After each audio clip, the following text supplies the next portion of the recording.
Hello and welcome to The Life of an Entrepreneur. I'm Jan McCarthy with Entrepreneurial Voice, and we are broadcasting live from skidrowstudios.com, and we are real radio on the internet. We're here every Tuesday at 11 a.m. Pacific Standard Time. And I'm really excited to interview our guest today. We're talking about business matters and sharing business tips and resources and journeys and all of that kind of thing. And our guest today is Julie Katina, and she is a retirement specialist of Mass Mutual. And if anyone wants to call in and ask us questions, you can do so. The number's 1-800-893-9562, and we would love to hear from you. But otherwise, welcome, Jody. I'm glad to have you here. Thank you very much. I'm happy to be here. Awesome. So tell me, we want to get into what it is that you do, what is a retirement specialist, and how you got to this point. But tell me a little bit about your background in terms of growing up. Were you surrounded by entrepreneurs, and what was the path that got you from childhood to here? Oh, wow. Well, my family, I grew up in Fullerton, and my father was an electrician, and my mother worked at the school. She was a homemaker and worked part-time at the school. We had some business owners in our family. My grandparents, both sets, owned their own business. And but growing up, it was mainly seeing my dad go off to work every single morning, and he worked real hard, and I saw that, and it was always expected to go to college and make something of myself. And I always loved working with children, and so I decided to go to school to be a teacher. Having been told all along that there's not a whole lot of compensation, unfortunately, for teachers, but my heart was with the children. So I got my degree in child development at Cal State Fullerton. Scroll forward a little bit. Was that something that you said that you definitely loved children, but were there things that you were thinking when you were little, like, when I grow up, I'm going to be this? Or was it always kind of, when I grow up, I'm going to be a teacher? I knew I wanted to work with children. And in college, it was kind of funny. I wanted to be it was actually in high school. I wanted to be a physical therapist working with children. I thought that would just be so amazing. And I'm not too good in math and science, so I found out how much science is involved in that major. So I quickly changed, and it was teaching for my goal. Now, that's kind of an unusual career path for someone in high school. Was there something that happened that made you think this would be really fulfilling and great? There was. I actually lost my parents in a plane crash when I was 12 years old. And they were awesome parents, and we were a really close family. And so going through high school without my parents and seeing kids not having the best relationships with their parents, I guess in high school I had to grow up pretty quickly, and I thought that if I could make a difference in a child's life, that would be really fulfilling. Wow, well, I'm sorry to hear that. I didn't know that story, but it is interesting how things happen, and a lot of people do think about whatever career path, whatever business they're thinking of starting. It quite often, especially for women, it comes from a place of pain or passion, right? And so that helped to fuel you in moving forward with what you thought you wanted to do. Definitely. So I got my degree in child development, and the big buzzword during that time was corporate daycare. So I thought, well, it'd be wonderful to help mothers have their children in the corporations and set up those daycare systems within the corporations. And I fell in love, got married, moved to Las Vegas, and worked at a preschool that was open 24 hours a day, 7 days a week. Even on Christmas, Jan. Wow. Oh, that's so that sad. Just broke my heart. But it was fulfilling for me. Well, yeah. I mean, lucky because those kids had you with so much love and care to share. Yeah. So Again, the money wasn't there though. And I was getting calls at midnight, because something had happened at the preschool, an argument between the teachers, and it just wasn't the right atmosphere for me to grow and use my skills and use my talents. And I actually worked for Farmers Insurance. I did a career change to work for Farmers Insurance as a claims adjuster. And I worked my way up through Farmers, worked for them for 10 years. And when I left, again, my passion is helping people and making a difference in someone's life. I was handling the large loss claims, people that had a catastrophic loss, whether a death, fatality, or lost their home, or whatever it may be. I was able to go in and help them with the claims process with that. So that's what you really loved, was working with people and helping them to recover something or be able to deal with that loss by what you were able to do for them. Definitely, because I got a lot of opportunity to share my experience, even my tragedy in my childhood, and they knew I had been there and they could relate to that loss. So that was rewarding to me.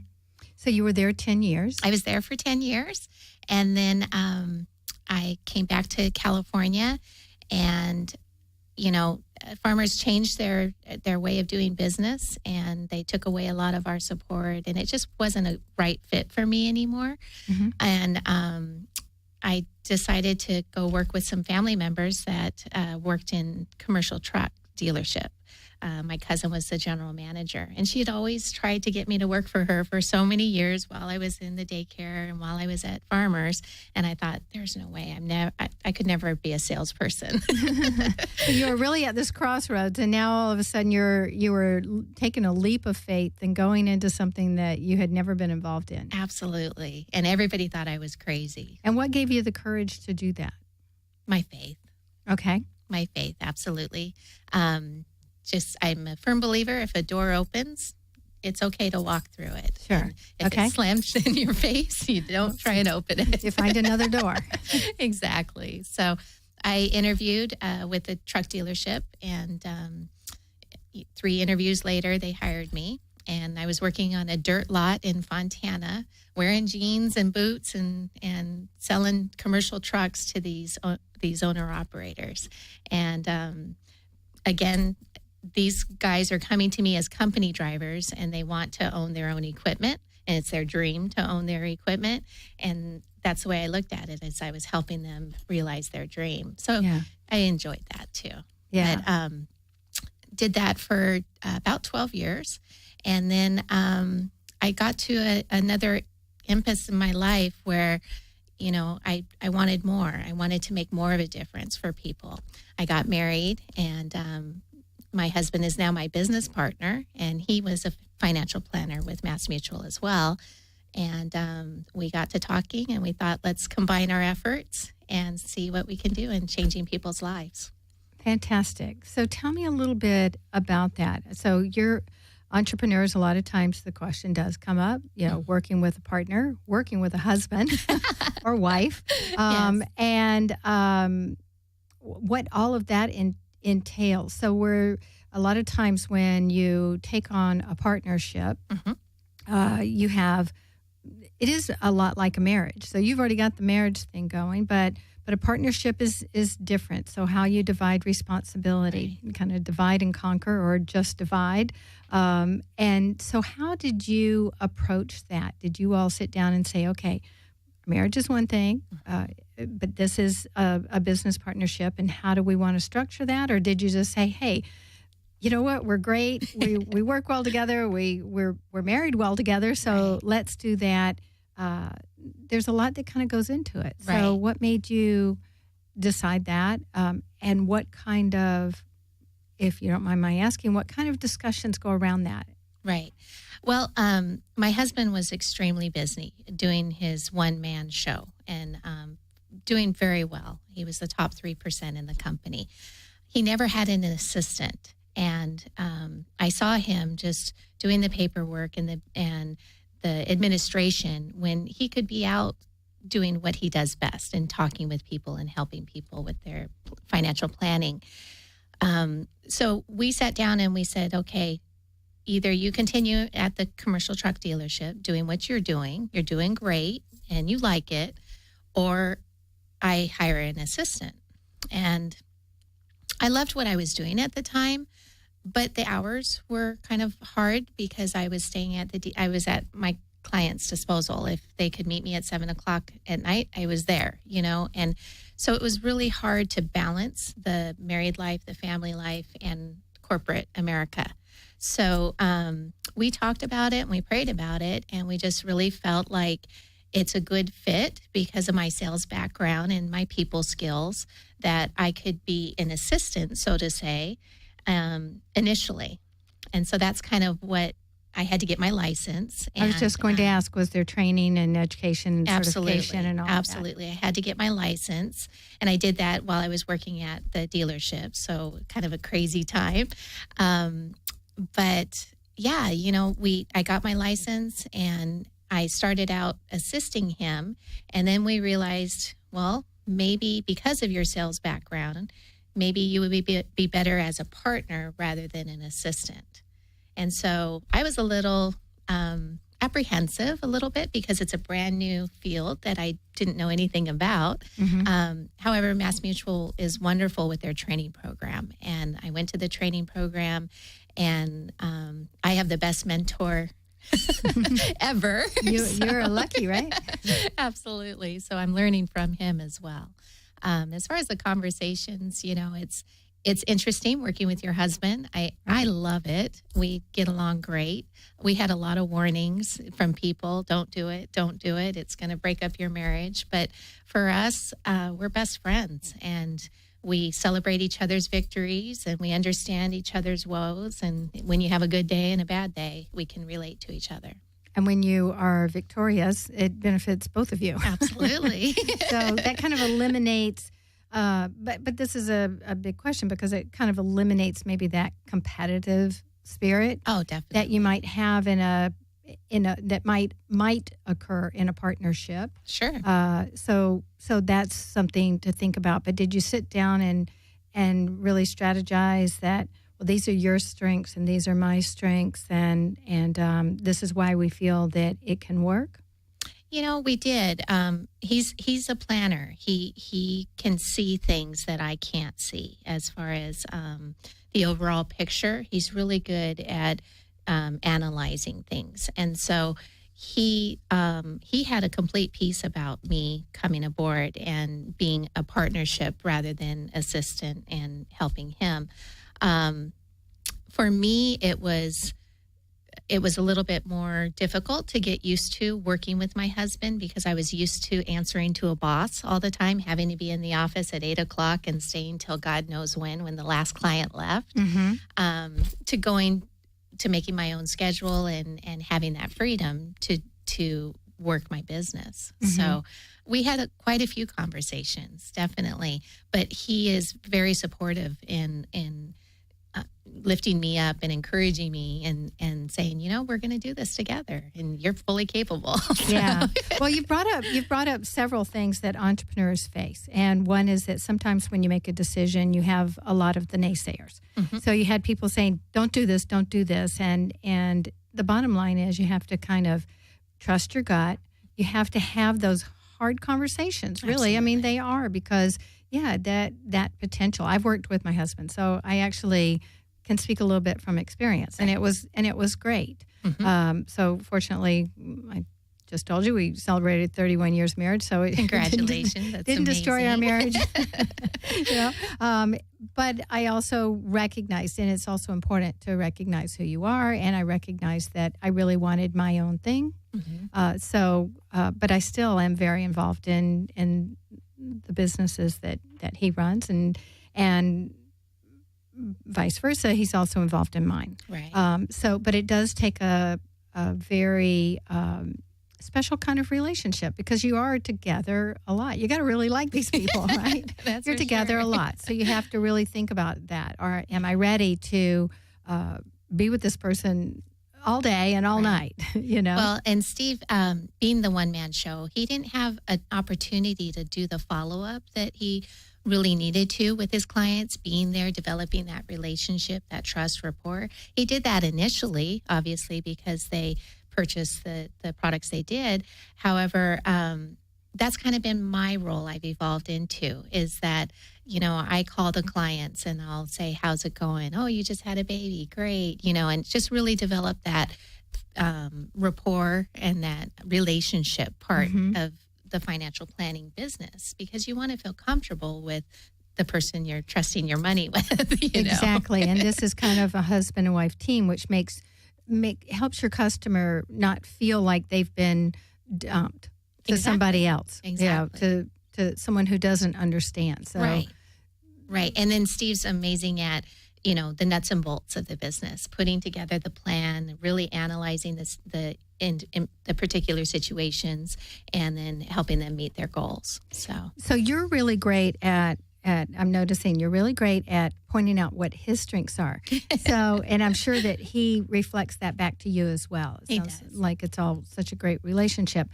But you do have to really recognize what your own strengths are. So what are your strengths that you knew and have learned that you were able to bring to this relationship, to this partnership, and to this business? I like to think of myself as a sincere person, an honest person, and a warm person. And that's important to me, that people understand that relationship is important to me, and developing those bonds and talking and being there for each other. So my people skills, I think, is a great strength in what I do, because I like to think that people feel comfortable when they sit down with me. And, sometimes it's at a restaurant. I can speak from when I first met you. You're very warm and inviting. Oh, and, thank you. So I'm sure that translates. I know it translates. It does. You can have all the people skills, but if you don't have the organizational skills and the communication skills, you're not going to go very far. So I'm the person that organizes our business, and it was all manual before. Now we're transitioning over to electronic. Wow, that's huge. Can I hire you? Oh, we're a slow transition, but nevertheless, we're making that move. And how did you have the skills to do that? Just learning by doing and talking to people, and just trying to figure it out on my own. There are so many resources out there with the internet that I've been able to tap into, and just the Google Calendar. And I sent my husband an invitation for one of his meetings. Like, what's this? I'm like, honey, this is the way we're going. So just say yes, you're going to be there, and it'll go on your calendar. That's great. So just baby steps, and then trying to take the paperwork off of him and organizing him. He's kind of an organized mess in his office, and it drives me crazy because I'm very, organized and kind of orderly. And so it's just kind of melting those skills together and figuring it out, and making adjustments when you need to, and keeping what works, not reinventing the wheel. So what do you love? What do you love most about what it is that you're doing? More than anything, it's giving people peace of mind. What I do is I'm a solution provider. I provide solutions, things that keep people awake at night. How are they going to be able to afford to retire? How do they save the money? What would happen if, God forbid, you're skiing and you have an accident and you're not able to provide for your family? And that's something that really touches you, and you're able to draw from your own experience. Absolutely. Regardless of what it was that how your parents had planned, you either know how important it was that they did, or how important it was that they didn't. And thankfully, they did plan ahead, and it was the insurance policy that paid for my wedding, paid for my college, and they were planners. They had the forethought to protect their family, and so that's near and dear to my heart. Yeah, I was just going to say, you can really speak from experience and speak from your heart, and it also really one of the things I think that consumers really look for is that authenticity, and it's really authentic. It's not just a story that you made up that obviously no one would ever make that up, but Right. just as a story to go along with whatever it is that you're selling. Right. And we crave that authenticity in what it is that someone's selling and providing. And this is also it's also a service and a product that people are sometimes a little bit wary of. It is. Because they the don't stigma understand. of insurance and the insurance salesman. And, and I try and remember that because I'm just who I am. I want people to know who I am, where I come from, who Steve is, and, and so they feel comfortable doing business with us. And so I have to remind myself that, there is a stigma out there for insurance salespeople. And it just is what it is, right? Exactly.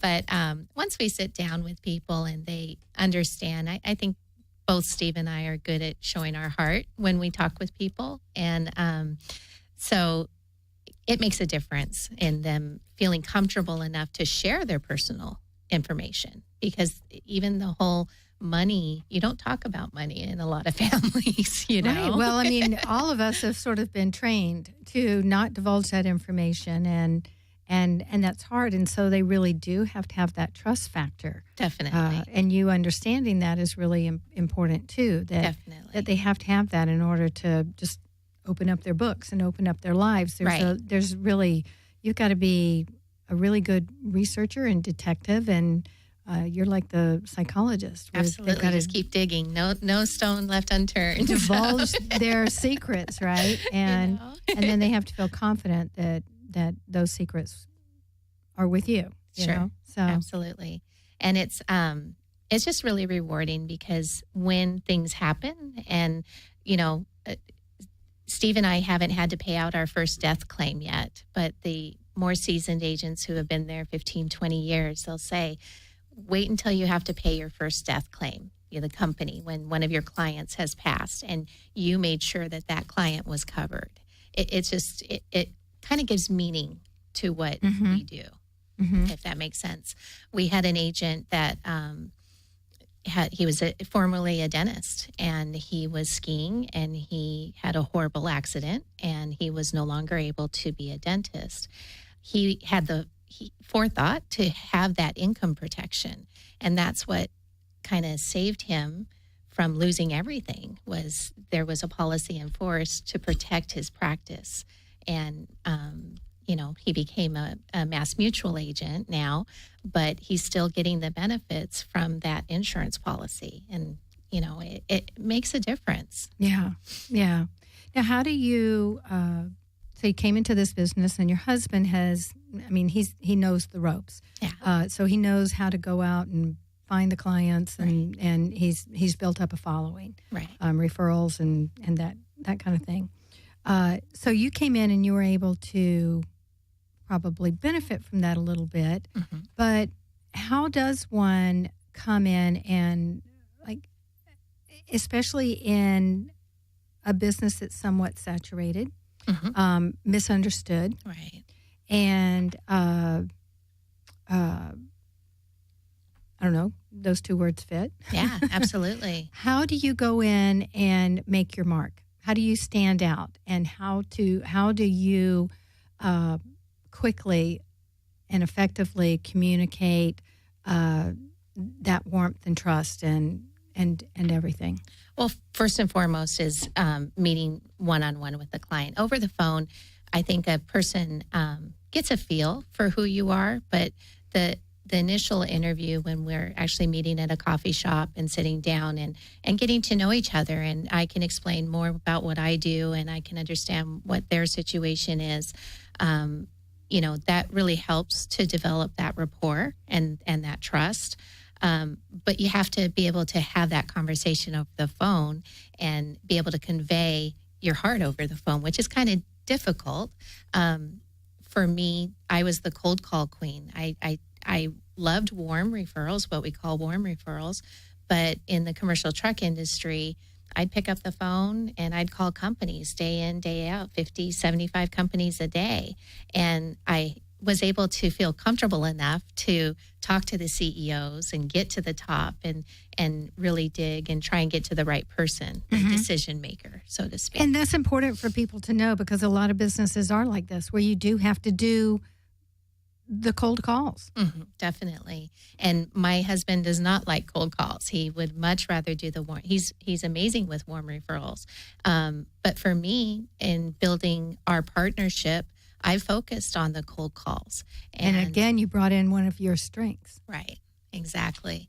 And being a woman I wanted to focus on the women's industry, the women small business owners and PTA presidents, and going into elementary schools and trying to help families save for college, making an impact that way. So definitely just meeting one-on-one with people face to face and understanding where they are, what they have in place, because a lot of people do. They have a lot of different insurance policies. There's a lot of insurance companies out there. Yeah. And a lot of insurance policies, unfortunately, have been structured to lapse. And a lot of people don't know that. And unfortunately, the agent may not know it, or they may know it and didn't tell the client. They are just selling what they're able to sell, if that makes sense. Right. So when I meet with our clients, we ask them to bring what they have, their policies. And my husband and I do these meetings together because we think it's important that they know both of us. And we'll look through the policy, and sure enough, it will lapse in 15 years, and which means that client, that customer, is going to lose all their investment, all that monthly premium that they've been paid into that policy is going to go away, and they're going to lose all that money. So we equate it to you're rowing a boat to Hawaii and you got a hole in the boat and you're going to start sinking. You can either try and plug it, or you can get out of the boat and get into a ship, so to speak. So we rewrite those policies all the time because we point out where they're headed and let them make the decision. But I think being able to point that out to someone is so important because they would have lost all of their investment. Right. Well, I think you again, just listening to you, I love that you recognize each other's strengths and utilize those to the best of your ability in moving this business forward. And that's really what you have to do. Right. And then also, like you said, you're such a tremendous support for each other. And as entrepreneurs, not everyone has that luxury of having a partner that they can go on this journey with. Right. So whether you have this or not, it's very, very important to surround yourself with others that are like-minded, that are there to know who your cheerleaders are. Right. And to know who is going to kind of have your back, so to speak, and continue to, like you were saying, your husband said, you can do this, and encourage versus, there are always going to be negative energies out there of people who, and maybe they're not even trying to be mean, they just don't understand. Right. But having someone who's going to be there and give you that support and encouragement and continue to rally. And like you said, whether it's your husband or you surround yourself with a group of women or men or through networking, that's vital because you need that support. Because it can be a rough road. Well, it is. It's a lonely journey when you're out there, and we're kind of a very unique breed. Absolutely. So and even just trying to get it all from one person is hard because you and I met at a group of women entrepreneurs, and it is important because you get, not only do you meet new people and help to develop real relationships versus just passing out cards, right? But you also get to get that support in a number of different ways, not just your husband or not just your wife or not just your business partner or one other person. It does take a village sometimes. Absolutely. Yeah. Absolutely. So I love that you're getting that, and I think it's so important. Definitely. For everybody. That's really the foundation for success. Absolutely. And also teaches you about building relationships. Well, and I've learned a lot about networking. I mean, before at the truck dealership, it was just picking up phone calls, picking up the phone and calling. If you had the courage to do that and get them into the dealership, more than likely I'd close the sale.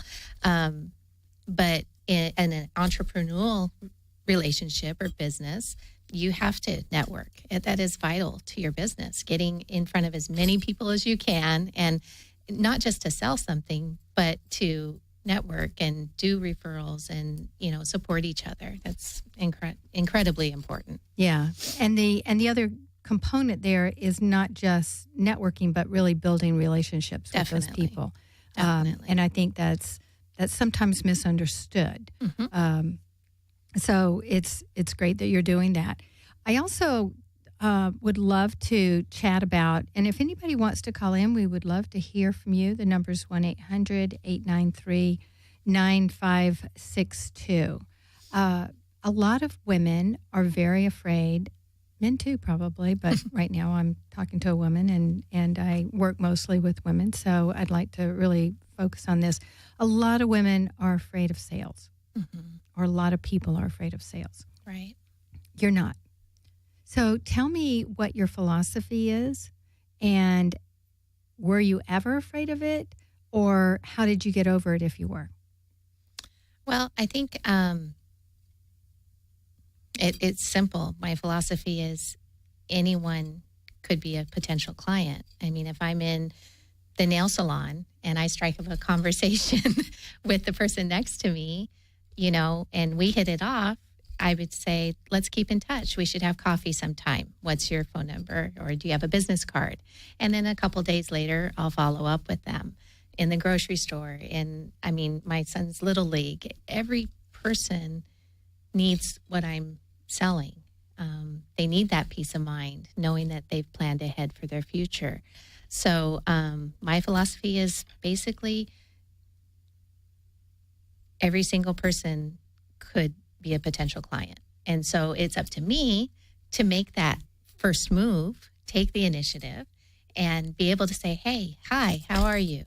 And with a smile, So recognizing that everyone can benefit from what it is that you're selling. And so that's what allows you to feel confident and feel energized to approach people and share what it is that you're doing. Definitely. And honestly, the product that I'm able to sell, it's the best in the industry. I mean, I'm the value of what I'm doing is once people understand it, they get it. And it's like, oh yeah, why didn't someone tell me this before? Mm-hmm. Mm-hmm. And because I was in the same boat many years back. No one had told me that I could save for my son's college and in an insurance policy. I thought insurance was just for when you die, you take care of your family and your burial expenses. Right. I didn't realize you could save for college or even for your retirement. Right.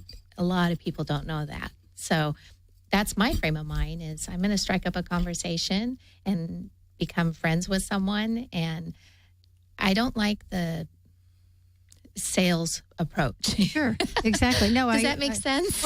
Well, see, I'm not afraid of sales either, and I have the same philosophy as you. And that is because first of all, you do, and this is the advice that I want to share with our listeners, is that, first of all, you do have to believe in your product or your service. Absolutely. And whenever you were selling the trucks, you were helping people realize their dream. Absolutely. They had a dream of owning with a good product. Yeah. So absolutely. You have to believe in the product and the service that you're selling. Definitely. Otherwise, you're a fraud. And when you realize that, in your case, like you said, everybody that you talk to, you feel like everybody can benefit from Absolutely. This. Now, not everybody can benefit from every product and service, so right. You have to know who your ideal client is. Absolutely. and you're looking at retirement, so a 15-year-old is not your client. Right. That doesn't mean that you won't still strike up a conversation. Right. but that's exactly what you're saying, is knowing who your clients are. Right. And recognizing that you're providing a benefit for them. You're sharing something with them that they can get a lot from, a true benefit. And so I think it's great. And that's what I love hearing you share that, because it's the same philosophy. Well, the that I product have makes too. a difference. I mean, you have to believe in what you're selling. You have to have passion and truly believe that you've got the best thing out there. And I know I do. Yeah. There are other products out there that just can't even compete with what Mass Mutual is able to offer.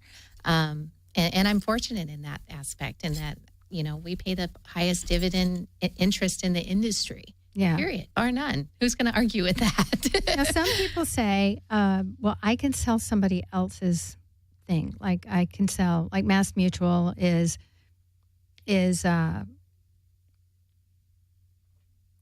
you're an entrepreneur, but it's also a company. You don't own Mass Mutual. Correct. So it's a little bit easier sometimes when it's, I think this is where some of the clients that I have that I work with, where they struggle, is that, well, that's someone else's. So I can sell someone else's, as long as I believe in the product and the service. Believing in your own product and service. That's vital. I mean, why did you go into the business? What made you sell the product you are? And if you can convey that, you'll be successful. And that's exactly what I believe too, is that you came into this because you totally believed in it. Absolutely. Whether you created this product. Get back to your first love. You would give it to your mother. You would give it to your sister, your brother, your best friend. And if you can give it to them and feel 100% comfortable with it, then you are wanting to make sure everybody else has it too. Definitely. And what the benefits are derived from it. So definitely. Yeah. But it is an interesting topic, and I'm sure that you've run into people who, no, I don't like to sell. I don't like to sell. And yet we're selling every day. Yeah, we do. I mean, whether it be trying to sell your husband on why we need a new house. Exactly. You're selling in every situation. And Daniel Pink has a great book out called To Sell is Human. And he really talks about all of the, that exactly what you just said. You're trying to sell your house or you're trying to sell your husband on the house, or to go to a movie, or this restaurant. You've got a vested interest, but you really do believe that. So that's selling. And you can imagine at our home, we're both salespeople. So I always tell them, don't try and sell me here. I bet those are some interesting discussions. But it is. I'm sure you run across people who go, oh my gosh, I could never sell. I could never sell. I could never do that. I was one of them. And just being able to reframe that and look at it in a very authentic kind of way, I think is important. And so I wanted to... That human aspect of just talking with someone. Yeah. No, it's true. It's true. Do you consider yourself a risk taker? Yes, I do. Even moving from farmers insurance to selling commercial trucks in the middle of Montana, I mean, that was a risk. And throughout my life, I've taken risks. And I think that that's shaped me into the person I am, because I'm willing to take that risk.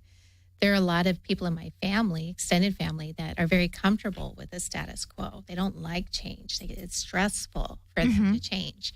And I'm the type of person that people kid me because I'll have a different color hair. Oh, maybe I need dark red this month, or and I like to switch it up, and risk isn't scary to me.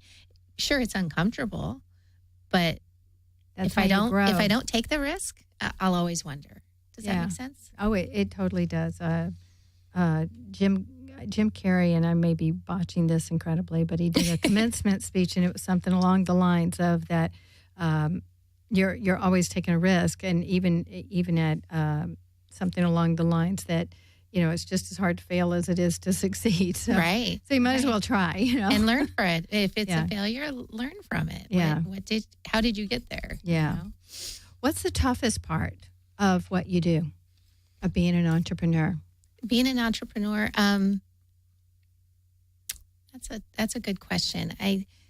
The toughest part for me initially was knowing how to get in front of people, because again, it was learning how to network and things like that. So now that I know how to do that, the biggest challenge. While you're thinking about that, let me go back to what you just said, learning how to network and getting in front of people. What was it that you learned? Like, what were your thoughts before? That it's okay to go to a lunch by myself, bring my business cards, and share what I do with people. Learning how in those business lunches to stand up and be able to say what I do. And the more I did it, the more confident I got. Okay. The more I put myself out there, it was practice for me initially, and I flubbed through it, I'm sure.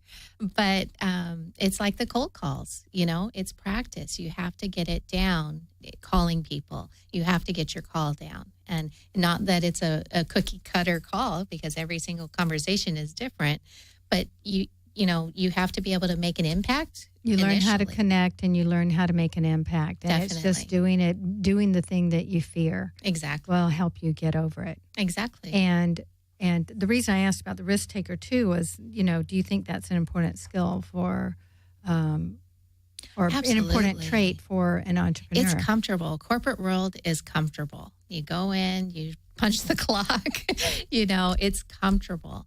And you kind of have to get out of your comfort zone to realize your dreams. Mm-hmm.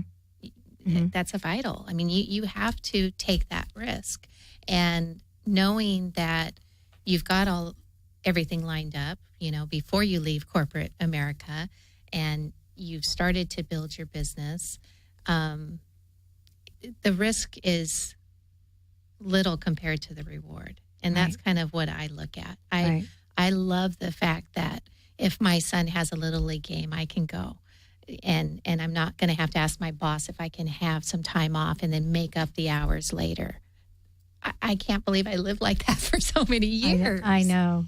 Seriously, and I love the fact that I'm not punching a clock. And everybody will be quitting their job tomorrow. You can do it. But you can. You can. You can. Absolutely. If you have an idea and a dream and a goal and a plan, nothing's going to stop you. Nothing's stopping you. So going back to, I gave you time to think while talking at the same time and doing what you do so well, which is multitasking. No, I asked you to talk and I asked you to think at the same time. So what's the most challenging thing? Because I'm considered relatively new in the business. It was very difficult for me to convince my truck customers that now I'm the financial professional.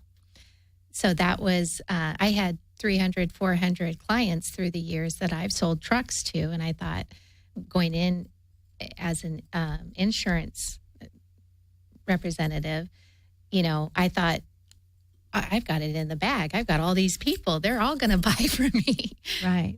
But it wasn't that way. It was, hold on, Jody, you sold me the truck. How can I trust you with our money? How did you family? get so smart with all of this?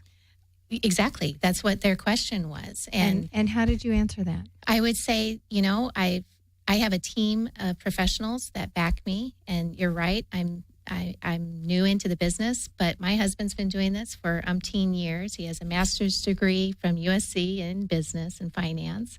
And we have a team of professionals that are in Beverly Hills, and they're ready and willing to help and guide me through this process with you.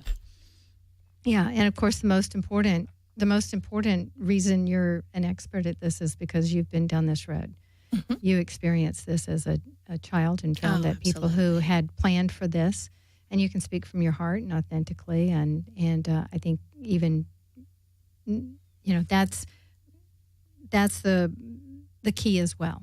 Not only do you have the professional team behind you and the resources to be able to get them whatever they need, but you speak from experience that this is vital and will benefit them in the long run. Definitely. So that's great that you brought that up, because a lot of people don't think about that as they enter a business. There's like, oh, all of my friends will come support me and buy from me and do all of this, and then it's sometimes they're not prepared for that question.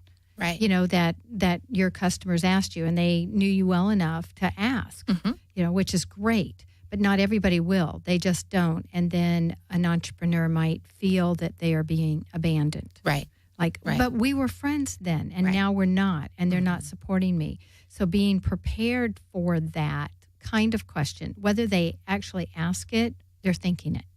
Well, and through my training with Mass Mutual, they said, make 30 calls a day. You're probably going to get possibly 10 reaches if you're really good, good timing, whatever. And out of those 10 people that you actually get to talk to out of those 30 calls, if you make 1 to 2 appointments, you're A-okay. Yeah. And I had never heard that in my whole sales career. I just kept on calling. I didn't care. I just knew I had to get them into the dealership. So knowing that, okay, as long as I do what I need to do as far as making my calls, and I may or may not reach them, at least I can show that I'm making the effort. And in my mind, I know I'm working and I'm making that effort. And a lot of times people don't realize you do have to work your business. You do. have to work your business. Absolutely. And you also can't take it personally. Exactly. So you have to be authentic. You have to be real. You have to believe 150% in what it is that you're doing. And you have to not take it personally. Well, I have a huge family. I have a very big family. And so I thought, going into this business, I'm going to call everyone, my aunts, my uncles, my cousins, everyone. And I did. And, my family was raised, you don't talk money, business, you don't do business with each other, a lot of them. Now, I've kind of been able to help some of my family members out. And then there's other ones that the door is still closed. All I can do is be there when they need the advice or have questions. And, I if they're not open to it, I just move on to the next person. Sure. Yeah. No, I think that's really, really great. So we talked about what the toughest part is. Mm-hmm. What is and you've touched on this a little bit, but what is the most fabulous part about being an entrepreneur for you?